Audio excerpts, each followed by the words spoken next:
Alors, merci Freddy. Donc, bonjour à tous et à toutes, à ceux qu'on n'a pas encore vus. Donc, moi, je suis Julie Massier, donc je coordonne la plateforme régionale des mobilités Ready to Move, pour ceux qui en ont déjà entendu parler. Et pour les autres, on est un réseau d'acteurs autour de la thématique de la mobilité européenne et internationale. Et c'est à ce titre que Freddy nous a sollicité aujourd'hui pour parler du programme Erasmus+. Alors, je vais passer à la diapo, si ça fonctionne. Ok. Du coup, l'idée, là, sur cet après-midi, c'est de parler du programme de l'Union européenne, donc Erasmus+, qui soutient financièrement une large gamme d'actions et d'activités dans le domaine de l'éducation, de la formation, de la jeunesse et du sport. Et donc, pour vous situer un peu dans tout ça, on va commencer par vous présenter du coup les deux agences, parce qu'en France, on a deux agences nationales, puisque le programme Erasmus+, a un découpage par secteur d'activité.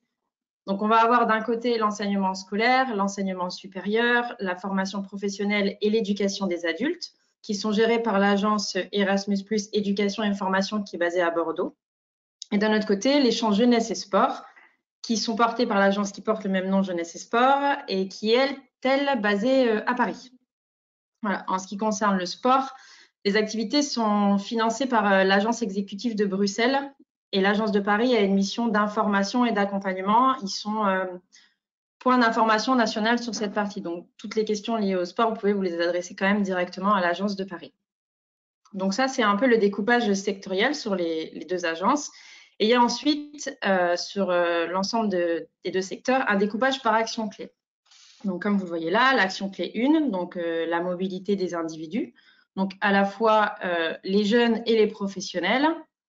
L'action clé 2 qui a pour objectif de favoriser l'émergence de projets de coopération et l'échange de bonnes pratiques.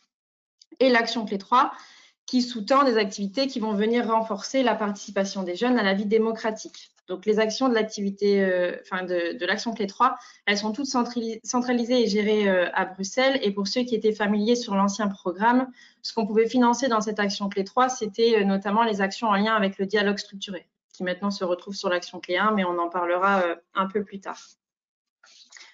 Quelques précisions sur ce nouveau programme dont le budget est à la hausse. La programmation 2021-2027, elle a trois grands objectifs. Elle se veut d'abord, c'est un programme qui se veut plus vert, donc c'est-à-dire qu'il n'y a plus forcément besoin de prendre uniquement l'avion pour participer au programme Erasmus. Au contraire, les moyens de déplacement alternatifs seront privilégiés. Donc ça, c'est vraiment à noter pour vos projets. Il y a une partie aussi qui est liée au digital, forcément lié aussi à l'actualité. C'est par exemple l'idée d'intégrer à vos projets des temps de rencontre en amont de manière dématérialisée. Et enfin, le troisième point, c'est qu'il se veut plus inclusif. Donc, que ce soit au niveau des jeunes qui bénéficient pas forcément de la mobilité jusqu'à présent, mais aussi d'un point de vue des structures qui ne bénéficient pas encore de fonds européens. Voilà, parce que ça peut être des choses qui vous effraient. Mais sachez que les modalités de dépôt et de financement ont été simplifiées. Mais ça, c'est pareil, on en reparlera un peu plus tard. Alors, nous, aujourd'hui, on va faire un zoom sur jeunesse et sport, donc l'agence jeunesse et sport. Et donc, comme je le soulignais juste avant, on a deux actions clés et une partie pour le sport. En ce qui concerne l'action clé 1, donc qu'on appelle K1, il y a 4 sous-actions. Les deux premières, donc activité de mobilité des acteurs de jeunesse et activité d'échange de jeunes, étaient déjà présentes sur l'ancien programme. Il n'y a pas trop eu de changement là-dessus. La troisième sous-action, donc activité de participation des jeunes, ça par contre c'est nouveau. C'est ce que je disais avant sur l'action clé 3, tout ce qui est en lien avec le dialogue pour la jeunesse. Ça arrive ici. Et enfin, Discovery You, qui est rattaché au programme Erasmus+, mais qui est un dispositif en lui-même. Et ça, je vous le présenterai après. Les projets de coopération, donc KA2. Donc là, il y a deux sous-actions. Donc les partenariats de coopération et les projets de partenariat simplifiés. En gros, là-dessus, ce qu'on propose à travers ces partenariats, ce que propose le programme Erasmus+, c'est de permettre aux organisations de renforcer leurs capacités et d'accroître leurs projets. L'idée, c'est d'échanger et de développer des bonnes pratiques en développant des livrables, en fait. Donc ça, c'est quand même des gros projets, surtout sur les partenariats de coopération. Voilà, c'est un gros travail qui est fait. Sur les projets de partenariat simplifié, l'idée est la même. C'est simplement que c'est simplifié, comme c'est dit là, et donc c'est des projets de moins grande envergure. En ce qui concerne le sport, on a pareil, du coup, 3 sous-actions. Mais là, je vous invite plutôt à consulter le webinaire fait par l'agence, puisque ce sont des projets quand même qui sont très spécifiques. Donc, voilà. Donc, ça, c'est la répartition. Nous, aujourd'hui, on réduit encore et on se focalise sur l'action K1, donc clé 1, et les 4 sous-actions. Donc, on va commencer par les 2 dernières, qui sont les 2 nouvelles entre guillemets, puisque Discovery You existait déjà, mais voilà, on commence par l'activité de participation des jeunes. Donc, c'est quoi? C'est en partie une reprise de ce qu'il y avait avant sur le dialogue pour la jeunesse en lien avec le dialogue structuré. L'objectif, cette sous-action a la vocation à permettre la mise en place de projets pouvant être portés par des groupes de jeunes informels et des organisations de jeunesse. En gros, on souhaite encourager les jeunes à prendre une part plus active dans le processus démocratique, soit à l'échelon local, soit à l'échelon régional, national ou européen. C'est par exemple des projets autour des questions de l'information. Comment on trie l'information? Qu'est-ce qu'on garde, qu'est-ce qu'on ne garde pas? Ça peut être aussi l'organisation de temps forts, comme des rencontres entre des jeunes et des décideurs politiques. Ce qui est fait par exemple par le CRAGEP Hauts-de-France sur son projet de Festival Provox. Ça, c'est une action de dialogue structuré qui peut se retrouver du coup sur l'action client, si vous en avez déjà entendu parler. L'idée, c'est que ces actions-là, elles se déroulent toujours hors cursus d'éducation formelle, donc hors temps scolaire, universitaire, de formation professionnelle. Et elles s'adressent à des jeunes de 13 à 30 ans sur une durée de 3 à 24 mois. Donc, c'est quand même assez large. En ce qui concerne Discovery You, donc, ça a été proposé il y a quelques années par le Parlement européen et ça s'adresse à des jeunes qui ont 18 ans et une envie de voyager et de profiter de la libre circulation dans l'Union européenne. L'idée, c'est de pouvoir découvrir l'Europe, de nouer des liens avec des personnes venues des 4 coins du continent et d'apprendre à se connaître. Voilà, l'objectif, il est vraiment là sur ce dispositif qui est intégré à Erasmus+, et qui propose 2 fois par an, du coup, un concours auquel les jeunes âgés de 18 ans vont pouvoir candidater pour remporter un pass Interrail. Ça leur permettra après de, eux, pouvoir gérer comme ils veulent leur voyage en Europe entre quelques jours et un mois. La règle de base, c'est que les candidats qui sont sélectionnés, c'est un petit questionnaire à remplir en ligne, doivent voyager en train. Le principe du pass Interrail.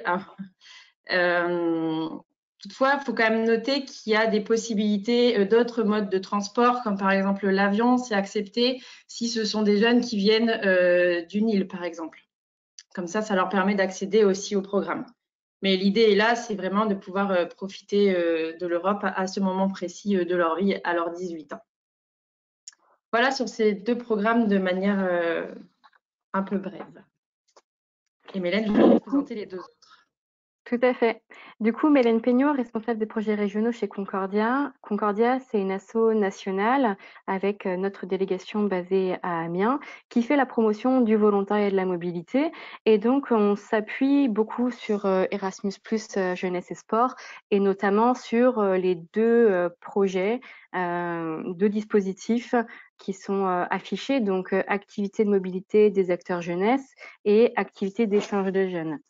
Sur les échanges de jeunes, on est vraiment sur des projets qui se veulent être faciles à mettre en place et à organiser puisqu'ils sont censés être portés pour et par des jeunes. Donc, on est sur, comme Julie le disait, un public entre 13 et 30 ans, qui vont se réunir pour traiter d'une thématique.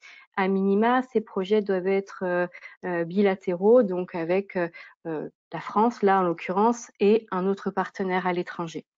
Après, pour les activités de mobilité des acteurs jeunesse, on est plutôt sur des projets à destination des acteurs, des jeunes professionnels et pourquoi pas aussi des bénévoles impliqués dans vos structures. Donc, on est quand même sur des projets plus professionnalisants avec des contenus que l'on va traiter entre partenaires.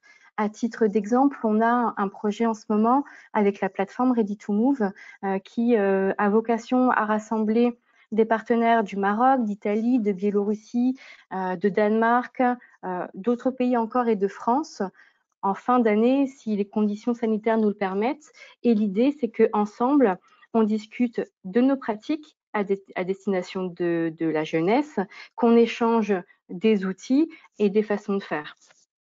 Donc, à travers les mobilités des acteurs jeunesse, on est beaucoup sur ça, sur l'échange de bonnes pratiques. Je marque le petit temps d'arrêt, Julie, pour passer à la diapo suivante. Du coup, Erasmus+, pour entrer dans les projets et les déposer, vous avez deux façons de faire. La programmation, ça a un peu changé par rapport à la programmation précédente, puisque on avait entre 2014 et 2020 3 dates de dépôt dans l'année auxquelles on pouvait soumettre nos demandes de subvention. La nouveauté avec la nouvelle programmation, c'est cette question d'accréditation. Donc, comme vous le voyez sur la diapo, on peut être accrédité ou on peut ne pas l'être.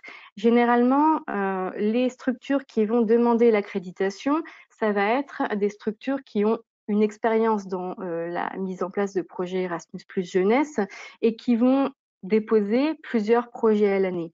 L'intérêt de l'accréditation, c'est que vous la déposez, bon, elle est acceptée ou pas, mais si elle est déposée, ça vous simplifie les démarches et vous n'avez qu'une seule date d'appel à projet par an pour soumettre votre demande de subvention qui va comprendre plusieurs projets. Plutôt que de soumettre un projet au round 1 en février, un autre en avril et un autre en octobre, si je suis accréditée, je vais pouvoir soumettre une fois par an, mais 3, 4, 5, 6 projets en même temps. Donc, en ça, c'est simplifié dans les démarches. Et ensuite, pour les structures qui n'auraient peut-être pas encore eu d'expérience dans Erasmus+ jeunesse et qui voudraient se lancer, il est quand même possible de déposer sans accréditation. Et pour ce faire, vous avez toujours 2 dates d'appel à projet par an avec une 3e date optionnelle. Et en ça, ça reprend un petit peu la façon de faire de la programmation précédente. Toujours ce petit temps de pause pour la diapo qui arrive. Du coup, l'idée avec Julie, on voulait partir de choses un peu plus concrètes et vous donner des conseils pratiques, puisque mon exemple concret, c'est 7 ans au sein de Concordia. C'est généralement 2 à 3 projets d'échange de jeunes déposés par an et puis un projet de mobilité d'acteurs jeunesse tous les 2-3 ans. Et donc, par rapport à cette expérience, vous prodiguez les conseils suivants. Du coup, la demande de subvention, elle est faite en ligne. Vous avez une plateforme unique dont on a mis le lien dans le Padlet que l'on vous présentera un peu plus tard. Une demande sur la plateforme unique qui vous permet un peu plus qui est assez intuitive et qui vous permet du coup de remplir vos projets en ligne avec des sauvegardes de façon régulière qui simplifie un petit peu le travail par rapport au mode de fonctionnement précédent avec des formulaires PDF, mais ça c'était déjà il y a plusieurs années. Et vous avez par contre un calendrier à respecter avec des heures précises. Vous avez, et ça c'est une nouveauté, un formulaire par type de projet. Donc avant de réfléchir à la rédaction de votre projet, il faut déjà réfléchir au projet que vous voulez porter. Est-ce que c'est plutôt un échange de jeunes? Est-ce que c'est plutôt une mobilité des acteurs jeunesse? Et en fonction de ce projet, vous aurez un formulaire à remplir. Donc bien le choisir. Ensuite, quand vous déposez votre demande de subvention, vous devez avoir en tête qu'il y a aussi des documents annexes à remplir et à soumettre en même temps pour que votre projet soit éligible et instruit. Vous avez par exemple un planning prévisionnel de votre activité.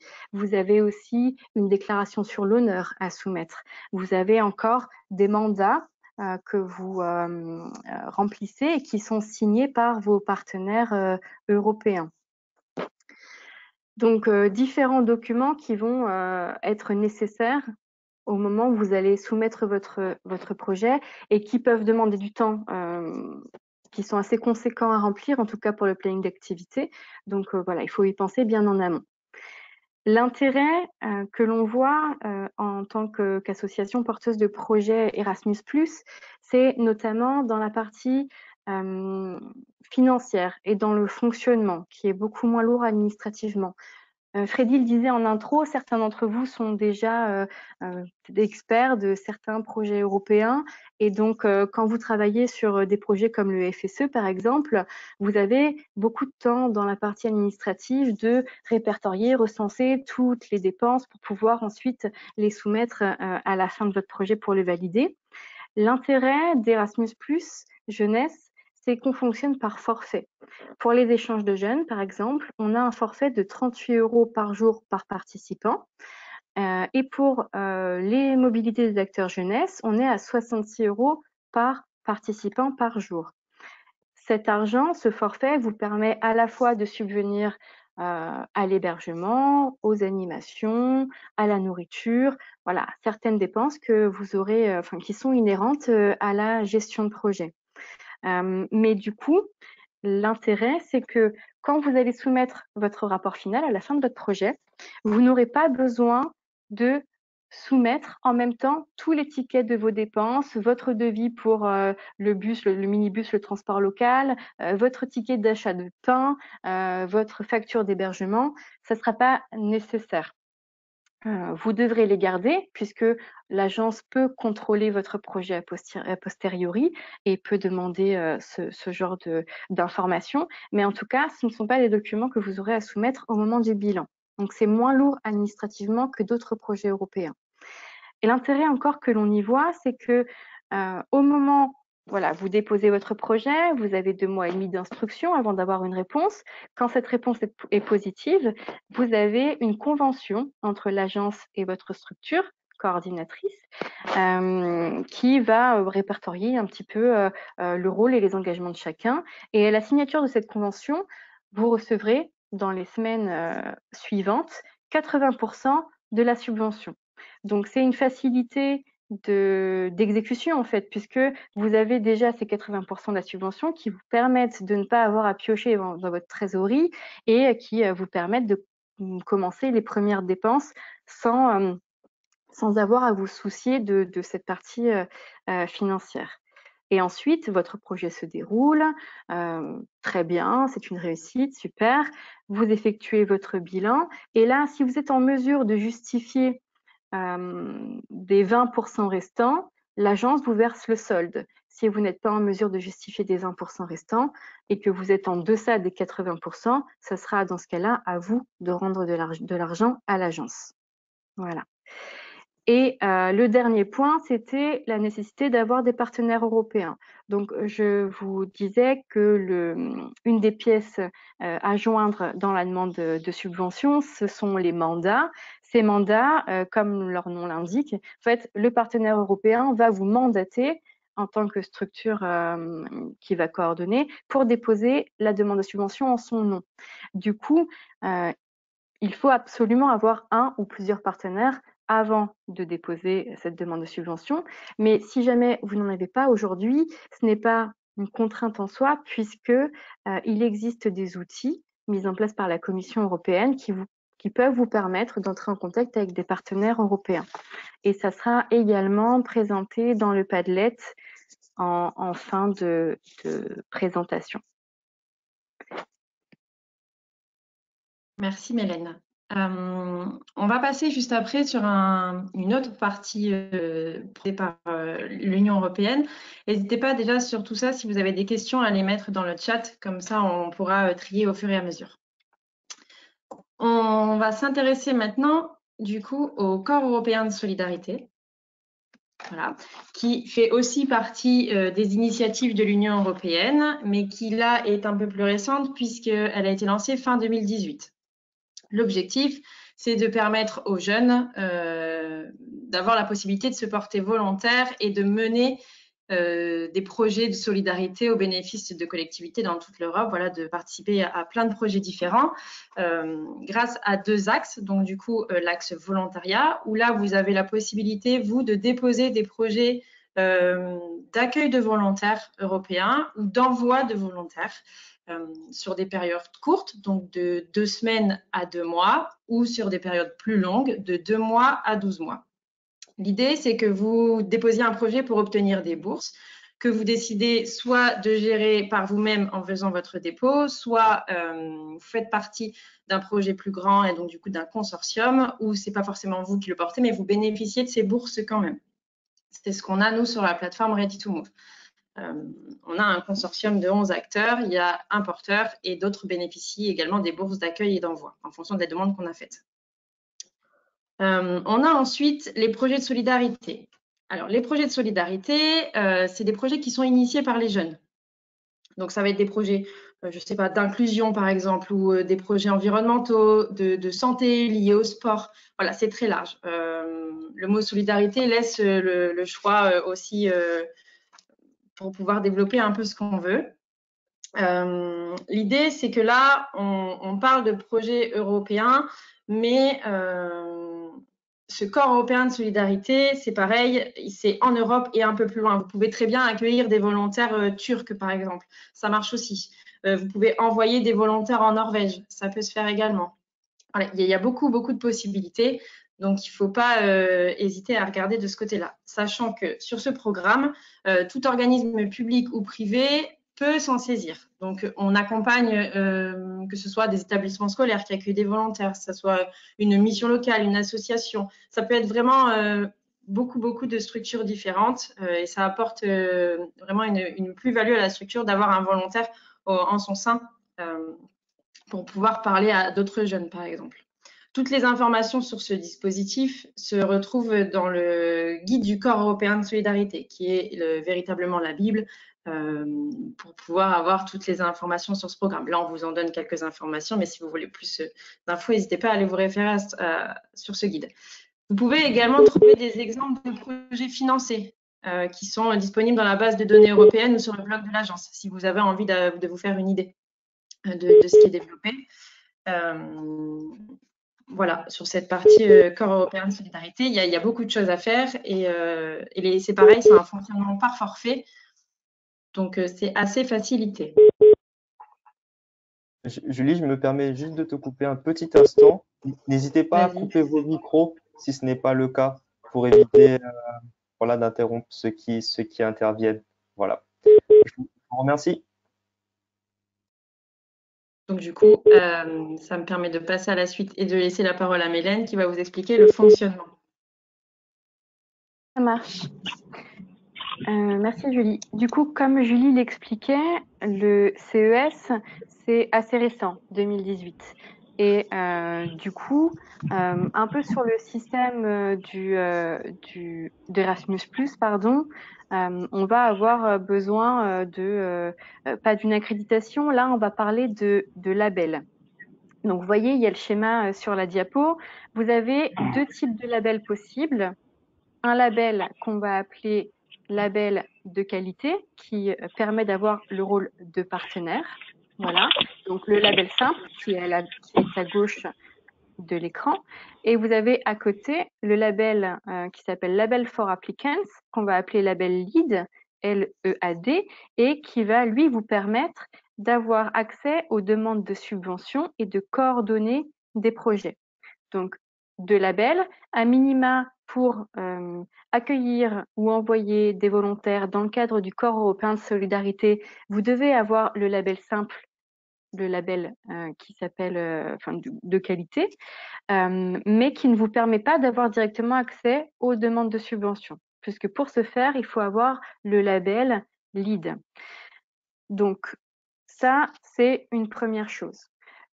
On peut très bien demander son label simple, son label de qualité, pour envoyer des jeunes ou pour accueillir ou même pour les deux. Donc ça, c'est une chose aussi à savoir. Et là, c'est le schéma du coup qui est un peu plus sur votre droite. Le label qualité soutien, c'est le nom qui est donné aux structures qui soutiennent les jeunes avant leur départ. Donc, c'est aider dans les démarches administratives, c'est faire une préparation au départ au choc interculturel, c'est aider, je sais pas, des choses très concrètes des fois, aider à préparer sa valise et maintenir un contact avec le jeune pendant sa mobilité. Et ensuite, vous avez le label qualité accueil qui, comme son nom l'indique, va vous permettre d'accueillir au sein de votre structure un ou plusieurs jeunes. Et dans ce cas-là, les questions qui vous seront posées dans le cadre de ce label de qualité, ça va être plutôt quel type d'hébergement vous allez fournir à votre participant, quelles missions vont lui être confiées, quel tutorat vous allez prodiguer. Donc, ce sont les genres de choses qui vont être demandées dans ce label. Mais j'insiste du coup sur le fait que, à minima, que vous soyez membre d'un consortium, que vous fassiez appel à une structure qui coordonne une demande de subvention pour le CES, vous devez avoir ce label simple de qualité. Si ensuite votre structure décide de passer à l'étape suivante et de coordonner directement et de faire les demandes de subvention, il faudra que vous ayez le label For Applicants Lead pour coordonner, accueillir et soutenir. Voilà un petit peu pour les démarches, en sachant que pour le label Lead qu'on est en train de remplir là en ce moment à Concordia, on nous demande des prévisions sur plusieurs années. Donc, on doit réfléchir un petit peu à le chemin que va prendre notre travail dans le CES, donc à l'année là 2021, sur 2022 et sur 2023. Donc, ça peut être une réflexion de longue haleine. Et quand on est une structure qui n'a pas encore cette expérience dans le cadre des projets de volontariat, que ce soit Erasmus ou CES, ça peut être bien de commencer simplement par le rôle de partenaire avec un label de qualité simple. Sur la diapo suivante, vous avez différentes infos, notamment le calendrier avec les dates butoirs. Que ce soit pour les projets de volontariat ou les projets de solidarité, là, ce sont les mêmes en l'occurrence. Vous avez le 28 mai midi, donc c'est-à-dire dans 10 jours. Voilà, c'est un peu tard pour se pencher dessus, mais vous avez une seconde date au mois d'octobre, début octobre. Ce que j'ai pas précisé dans la diapositive précédente, c'est que quand on dépose sa demande de label LEED, après on a une date dans l'année pour déposer sa demande de subvention, un peu comme sur le principe de l'accréditation avec Erasmus+. Donc là, cette année, il y a 2 dates. C'est notamment parce qu'on est dans une nouvelle programmation qui a mis un petit peu de temps à se mettre en route. Et donc, du coup, je pense que pour ne pas pénaliser les porteurs de projets, il y a cette organisation qui a été décidée. Mais normalement, et j'imagine à partir de 2022, pour les structures qui auront le label LEED, ce sera une date dans l'année à laquelle on pourra déposer la demande de subvention unique. J'ajoute juste une chose par rapport à ce qui a été dit avant sur les demandes de label. Il faut bien prendre en compte que quand vous faites votre demande de label, la réponse ne vient pas tout de suite. Ça prend parfois un peu de temps, un peu plus ou moins de temps, ça dépend, à l'instruction du dossier. Donc, du coup, si vous prévoyez un accueil et que vous avez besoin de votre label pour demain pouvoir faire votre demande de subvention, prévoyez-le quand même assez tôt. Ça peut prendre 3 mois parfois. Donc, voilà, c'est à prendre en compte. Pour revenir à la diapositive actuelle, je rajoute qu'il y a 3 temps forts qui sont organisés par l'agence Erasmus+ Jeunesse et Sport dans le cadre de la semaine européenne de la jeunesse qui a lieu tous les 2 ans et qui auront lieu du coup ce mois-ci, donc le mardi 25, le mercredi 26 et le samedi 29. Donc, si vous avez envie de vous lancer dans le corps européen de solidarité, c'est le moment de participer à ces temps qui se dérouleront à distance et sous format numérique. Vous avez le lancement officiel du nouveau programme de corps européen de solidarité, donc le 25, un forum ouvert où vous pourrez poser toutes vos questions sur le programme le mercredi 26 et un temps plutôt qui s'adresse aux jeunes le samedi 29 et qui va permettre de lancer le réseau Europers qui réunit des jeunes qui ont réalisé un projet de volontariat européen ou qui ont déjà participé à un échange de jeunes et qui souhaitent rester dans cette dynamique et partager leur expérience avec d'autres jeunes. Donc demain, si vous voulez des témoignages de jeunes, c'est pareil, vous pourrez aller chercher auprès de ce réseau-là. En sachant que du coup, tous les liens d'inscription pour ces différents événements sont disponibles sur le site de l'agence. Il y a un formulaire sur place, mais on pourra vous le remettre dans le chat si besoin.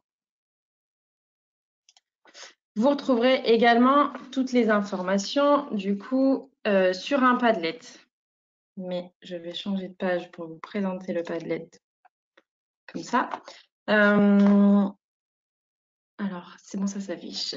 Dans ce Padlet qu'on vous a fait avec Mélène, du coup, vous allez retrouver 6 catégories. Dans la première, nos présentations avec nos différents sites Internet et également, du coup, le PowerPoint qui est diffusé aujourd'hui. Tout est téléchargeable directement. Il vous suffit de cliquer dessus, vous avez accès à tout.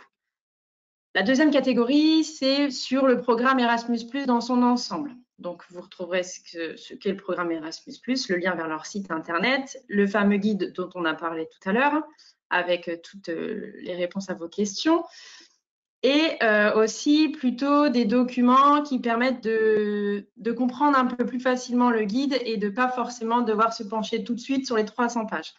C'est un peu un récap voilà, vous pouvez trouver dessus, et aussi on vous a mis les liens vers tous les documents qui sont importants et que vous pouvez télécharger. Donc voilà, c'est là les fameuses fiches de lecture d'aide à la compréhension et à la lecture du guide que vous retrouvez là.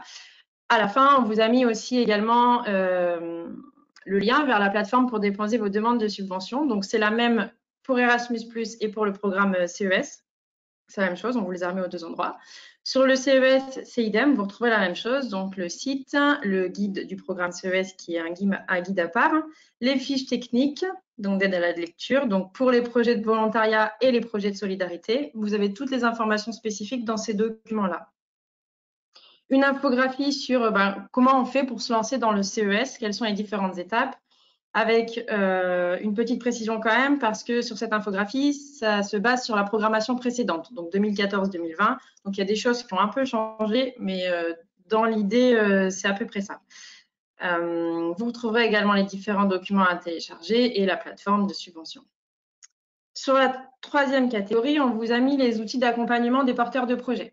Donc, l'agence a fait des webinaires, enfin les deux agences, Bordeaux et Paris, ont fait des webinaires. Vous pouvez retrouver du coup tous les PowerPoints. Donc là, c'est ceux de l'agence jeunesse. Vous retrouverez également les replays sur les chaînes YouTube des différents webinaires qui ont été organisés. Donc, un sur la présentation générale, un plutôt sur les mobilités des mobilités de jeunesse, donc l'action clé 1 dont on vous a parlé aujourd'hui, la présentation des partenariats jeunesse, donc action clé 2, et la présentation du volet sport. On vous a mis également la brochure volontariat parce que la plateforme Ready to Move propose un accompagnement tout au long de l'année. Donc, vous pouvez aller regarder tout ce qui est proposé sur cette année 2021 dans cette brochure. La plateforme Salto où vous retrouverez les formations qui sont proposées par l'Union européenne, mais également la possibilité de trouver des partenaires. C'est ici que vous pouvez rechercher. Il y a également un Padlet fait par l'agence, c'est une sorte de FAQ sur le corps européen de solidarité, et un outil sur l'accompagnement à l'accueil d'un volontaire européen si demain vous voulez être accompagné par Concordia. Vous avez les différentes étapes de l'accompagnement qui sont là. Sur les outils d'accompagnement des volontaires, on vous a mis quelques outils que vous pouvez réutiliser demain avec vos volontaires, donc sur la création du PASS, sur le portail européen de la jeunesse pour les jeunes, le CES, une petite vidéo de présentation, le YouthPass, qui a un bilan à réaliser en fin de mission du volontaire, et l'Institut de l'engagement, dont chaque volontaire peut se saisir à la fin de sa mission. Et enfin, la dernière catégorie qui est assez importante, tous les contacts dont vous avez besoin en fait en région Hauts-de-France, que ce soit les nôtres, ceux du référent international jeunesse ou ceux de l'agence. Parce qu'à l'agence, c'est des contacts par territoire également. Donc, du coup, on vous les a mis en fonction de chaque programme. Et vous avez également une cytographie avec des sites en plus. Voilà un peu sur l'outil on va vous partager le lien. C'est un lien qui reste tout le temps. Vous aurez accès tant de fois que vous le voulez. Et du coup, je te laisse la parole, Freddy, pour parler d'accompagnement, pour aller un peu plus loin. Voilà. Donc, j'en profite encore pour répéter, n'hésitez pas à poser vos questions dans le chat. Voilà, on y répondra à la fin. Il y a une partie de questions-réponses. Voilà. Donc, maintenant, pour vous parler d'accompagnement, il faut savoir que si vous voulez aller chercher ces financements européens pour financer ces projets de jeunes-là, vous n'êtes pas seul. Vous avez d'abord le groupement d'intérêt public Europe en NO, nous. Donc, on va vous accompagner pour avoir accès à ces fonds-là. Donc, on a 4 missions pour vous accompagner. On vous informe, on vous assiste dans les demandes. Je veux passer peut-être de la slide suivante à vous montrer plus concrètement ce qu'on fait. Et on vous forme. Donc, ça fait un petit peu partie du volet formation aujourd'hui, l'intervention de Ready to Move et Mélène de Concordia. Voilà. Donc, on vous accompagne comment? Si vous avez un projet que vous faites avec des jeunes, que vous portez pour les jeunes en faveur du territoire, on est chargé de sonder toutes les opportunités européennes qui existent. Donc, il y a les opportunités Erasmus+, qui ont été exposées, Corps européen de solidarité, mais on va plus loin que ça dans les fonds européens, puisque voilà, on prend en charge tout le panel de financement européen. Ensuite, on est en charge d'outiller les porteurs de projets. On vous donne les outils nécessaires pour répondre aux appels à projets, donc tout ce qui concerne planification de projets, budget, valorisation de projets, etc. On travaille avec un certain nombre de partenaires sur le territoire. Et vous avez ensuite voilà, un module sur notre site internet qui vous permet de chercher des appels à projets européens. Là, je vous ai mis juste un petit exemple de ce qu'on a fait dans le cadre d'un projet Erasmus+. Donc, c'est qu'on a participé au rapprochement de partenaires locaux, donc Réussir Ensemble Ravenois et les Francas avec des partenaires internationaux. Et tout cet accompagnement, bien sûr, d'Europe en NO, elle est en plus appuyée par l'accompagnement derrière de Ready to Move et de Concordia. Donc voilà, je laisse la main maintenant à Julie qui va plus vous expliquer ce que Ready to Move est en capacité de vous apporter pour aller chercher ces opportunités européennes-là. Voilà. Et merci Freddy. En effet, on est là un peu en complémentarité. Nous, notre objectif sur la plateforme, on fait un accompagnement par thématique en fait. Aujourd'hui, on est là sur la thématique volontariat, donc c'est celle que je vais vous présenter, mais on accompagne aussi sur la thématique de la solidarité internationale, sur le franco-allemand, voilà, sur bien d'autres thématiques, donc il ne faut pas hésiter. Mais sur cette thématique volontariat, l'idée, c'est d'avoir des rendez-vous vidéo tout au long de l'année. Donc c'est pareil, on fait des webinaires régulièrement dont on met les replays sur notre chaîne YouTube. Et vont arriver aussi des vidéos qu'on est en train de créer avec Concordia sur les différents types de volontariat, en fait, les différents dispositifs, lesquels sont-ils, comment vous pouvez vous en saisir, avec des témoignages de structures que vous retrouvez voilà, tout au long de l'année sur la chaîne YouTube. On organise également un webinaire du coup en septembre pour se saisir des programmes de volontariat, pour aller plus loin que ce qu'on vous a présenté aujourd'hui. Quelle démarche, quel accompagnement, qu'est-ce qu'on fait? Comment on accompagne, comment on envoie un volontaire? Voilà. Là, c'est l'idée du webinaire de septembre. Il y aura également une formation au montage de projet Erasmus+, qui est prévue au dernier trimestre de cette année. Donc, les dates ne sont pas encore communiquées, mais je vous donne l'information si vous voulez vous spécialiser sur l'action client, et essayer d'aller un peu plus loin sur les spécificités d'Erasmus+, et vos compétences en écriture de projet, vous pourrez rejoindre cette formation qui sera gratuite. On a également aussi des outils pour informer et accompagner les jeunes dans leur parcours de volontariat que vous pouvez utiliser. Donc le site regroupe toutes les informations sur les différents dispositifs de volontariat. Vous avez également une partie professionnelle sur le site internet où vous pouvez retrouver plein de ressources, plein de documents dont vous pouvez vous saisir, des outils. Et sur la newsletter, on vous fait part, par exemple, de bourses disponibles dans la région. Donc, si vous avez des jeunes qui sont intéressés dans vos structures, ils peuvent utiliser ces bourses sans forcément passer par votre structure en particulier. Et enfin, on a des formulaires pour l'accompagnement. Si demain, vous avez envie d'être accompagné, il vous suffit de compléter l'un de ces formulaires en fonction de ce que vous souhaitez. Si c'est une demande, je ne sais pas, d'accompagnement pour l'accueil d'un volontaire ou si c'est sur une demande de label, peu importe. Vous complétez ces formulaires, comme ça, on arrive à nous mieux formaliser votre demande et à faire la meilleure option possible pour vous. Voilà ce qu'on propose. Vous retrouverez le tout là-dedans dans la brochure que je vous ai présentée tout à l'heure qui est sur le Padlet. Et Mélène, je te laisse la main. Oui, c'est un outil qu'on a développé en début d'année à Amiens pour accompagner des structures du territoire à accueillir au sein de leur organisme des jeunes européens, un ou plusieurs jeunes européens, dans le cadre du Corps européen de solidarité. Donc, si jamais la structure veut y prendre part, il faut d'abord qu'elle ait sa demande de label de qualité, comme on le rappelait tout à l'heure. Mais c'est un document qui peut peut-être vous donner une idée des différentes étapes à mettre en place avant d'envisager accueillir un volontaire au sein de votre structure. On a voilà, les temps de première rencontre entre nos deux organismes pour voir comment on pourrait être partenaire. Après, on a des temps d'aide à la rédaction de la demande de label de qualité si nécessaire, les temps de création de la mission, de recherche du volontaire, d'accueil de tutorat, jusqu'au bilan final. En fait, ce document, il présente un petit peu les différentes étapes et la répartition. Ce qui va être fait par Concordia, ce qui va être fait par votre structure et ce qu'on va faire aussi ensemble. Donc, c'était juste à titre d'information, vu que vous allez retrouver le document dans le Padlet, que vous puissiez comprendre pourquoi on l'a mis dedans. Et du coup, je crois que c'est la fin de notre présentation et que l'étape suivante, c'est la partie de questions-réponses. Exactement.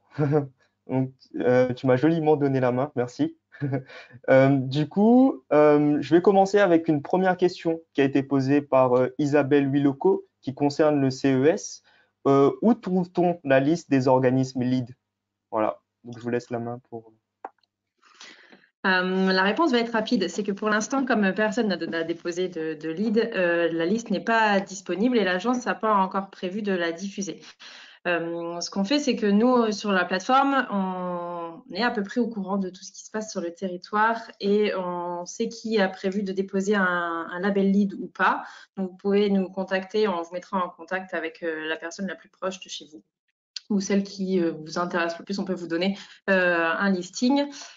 Mais pour l'instant, elle n'est pas encore sortie. Voilà. Merci.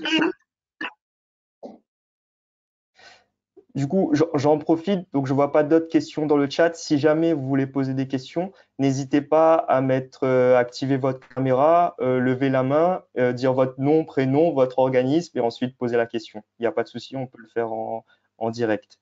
Donc voilà, n'hésitez pas. Peut-être du coup, pour faire vivre, en attendant, n'hésitez pas à me couper si c'est le cas quand je parle, pour faire vivre un petit peu cette session de questions-réponses. On va faire un petit cas pratique qui va être un petit question. Donc, Julie et Mélène, je suis une association de jeunes. Je travaille avec des jeunes voilà, sur la thématique de l'handicap, par exemple. Je veux sensibiliser mes jeunes là-dessus. Peut-être une petite expérience à l'étranger, ça pourrait être bien pour voir ce qui s'y fait à l'étranger aussi. Donc, quel type d'action je vais aller vers pour pouvoir bénéficier du programme Erasmus+. Je ne sais pas si vous m'avez compris. Oui, oui, très bien. C'est de l'impro total, du coup, j'ai l'impression de me retrouver en examen. Moi, j'irais vers l'échange de jeunes, du coup, si le projet concerne des jeunes entre 13 et 30 ans. Et parmi les grandes priorités du programme, il y a l'inclusion. Alors, on parle de l'inclusion des jeunes avec moins d'opportunités et le handicap peut entrer clairement dedans. Donc, il y a aussi, dans le cadre des projets d'échange de jeunes, des forfaits supplémentaires ou en tout cas des coûts supplémentaires quand on a besoin, par exemple, de se déplacer avec des jeunes qui ont un handicap physique et qu'il faut un animateur, quelqu'un qui va l'accompagner.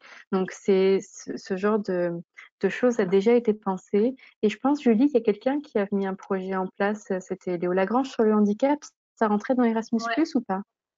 Oui, oui, oui. Ils ont fait une mobilité, alors, en partie Erasmus+, parce que c'était surtout financé par la Drages.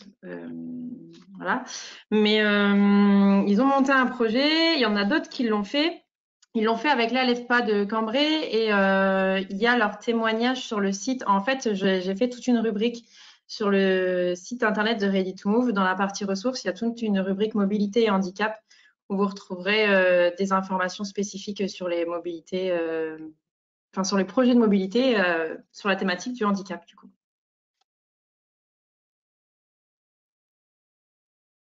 Il y a d'autres questions qui arrivent dans le chat. Du coup, il y a monsieur Ludovic Damiens, excusez-moi si j'écorche votre nom, qui demande s'il y a d'autres pays éligibles que les pays européens, voilà, pour le programme. Oui, Vas-y, Julie, je vois que nos micros sont ouverts en même temps. La couverture est plus large que l'Union européenne. En fait, il y a aussi également des pays programmes. Donc, c'est les pays candidats à l'adhésion. Donc, par exemple, Norvège, Macédoine, Turquie, dont je parlais tout à l'heure, qui ont des agences nationales et donc qui peuvent candidater directement eux aussi pour déposer des projets. Et il y a les pays partenaires. Donc, c'est les 3 zones du voisinage. Donc, en gros, la rive sud du bassin méditerranéen, la zone des Balkans, des pays de l'Est et du Caucase, si j'en ai pas oublié. Mais oui, c'est plus large que l'Europe. D'ailleurs, on n'a pas mis l'outil dans le Padlet, mais on Mélène, est-ce pourra que le j'en ai rajouter. oublié? Oui, je pense, mais je les connais pas tous par cœur non plus. Je sais qu'avec Concordia, on a fait des projets Erasmus+ avec l'Amérique latine aussi. Donc c'est très large. Mais je disais qu'on pourrait rajouter le lien vers la cartographie qui recense les pays programmes et les pays partenaires dans la partie outils d'accompagnement aux porteurs de projets. Ça pourrait être Tout à bien. fait. Et la question suivante sur le nombre de jeunes maximum dans un groupe. Alors, la programmation précédente, c'était 60. Et en voulant préparer cette intervention aujourd'hui, je suis allée sur les fiches de lecture du projet dispositif échange de jeunes et j'ai pas trouvé de limite. Donc, faudra que je regarde, mais en tout cas, pour la programmation précédente, c'était 60 maximum. Il y a Madame Isabelle Huilocco qui nous demande de tenir au courant au cas où s'il y a un projet sur la thématique handicap se fait. Juste pour vous dire que voilà, bon, Julie me complétera, c'est que voilà, Ready to Move a notamment une newsletter, un site internet qui recense un petit peu les demandes de partenariat, etc. Donc n'hésitez pas à aller faire un tour si vous voulez avoir plus d'informations sur les projets qui se font, sur les opportunités, etc. J'en profite également, et là vous le voyez sur sur la diapositive qui s'affiche, que voilà, quand vous allez recevoir la présentation PowerPoint, n'hésitez pas à cliquer sur le lien liste de diffusion Europe Action Jeunesse, parce qu'en fait, si vous voulez, vous allez vous inscrire à cette liste-là, et si jamais il y a des demandes de partenariat qui se font pour construire ensemble des projets autour des programmes Erasmus+, bah, nous allons les recenser là-dedans, dans cette liste-là, et nous allons vous envoyer voilà, régulièrement les demandes de partenariat qui se font sur ces projets-là. Voilà. Donc, pas que les demandes de partenariat, mais d'autres informations. Exemple, s'il y a des webinaires qui se font sur la thématique jeunesse, par exemple les webinaires qui vont se faire bientôt sur corps européen de solidarité, etc. Donc, tout ça, on pourra vous envoyer si vous vous inscrivez à cette liste-là et si, bien sûr, ça vous intéresse. Voilà. Donc, ça va, j'ai été peut-être clair pour. Tu veux compléter peut-être, Julie? Non, c'était très clair. Mais oui, quand il y a une demande de partenariat, si on est au courant des intérêts d'une structure ou d'une autre, en général, on l'envoie un peu à tous via la newsletter, sauf si c'est vraiment urgent. Dans ce cas-là, on envoie aux plus intéressés. Mais donc, du coup, je l'ai noté. N'hésitez pas à nous laisser vos coordonnées. Ouais. Donc, si vous avez encore des questions aussi à la suite, n'hésitez pas à les poser par mail. Donc, vous avez l'adresse mail qui s'affiche là. Et en fonction des questions qui seront posées, on envisagera ensuite de vous faire un retour un peu plus après avec un FAQ. Donc, on va sélectionner vos questions. On essaiera d'y répondre après. Et comme ça, pour que vous ayez à peu près tous les éléments. Voilà. Donc, s'il n'y a pas, n'hésitez pas si vous voulez intervenir à l'oral. Donc, s'il n'y a pas d'autres questions, j'en profite voilà, juste pour vous rappeler que ce webinaire est organisé dans une manifestation un petit peu plus globale qui est le Joli Mois de l'Europe en Hainaut et que vous pouvez avoir accès au contenu du Joli Mois de l'Europe en Hainaut en nous suivant sur les réseaux sociaux. Donc, vous allez pouvoir cliquer sur les petits liens à la fin de la présentation qu'on vous enverra. J'en profite également pour une petite requête. Donc, sur ces réseaux sociaux-là, il y a le Joli Mois de l'Europe en Hainaut. Mais est-ce que ça serait possible que tout le monde active ses caméras pour ceux qui veulent? Comme ça, on fait une petite photo du webinaire et qu'on pourra ensuite diffuser sur les réseaux sociaux que vous allez pouvoir retrouver sur la page Facebook notamment d'Europe en Hainaut. Voilà. Donc, je compte jusqu'à 3 et ensuite, je fais la photo. Voilà, si vous voulez bien. Donc, 1, 2, 3. Voilà. C'est parfait. Merci beaucoup en tout cas pour de votre attention aujourd'hui.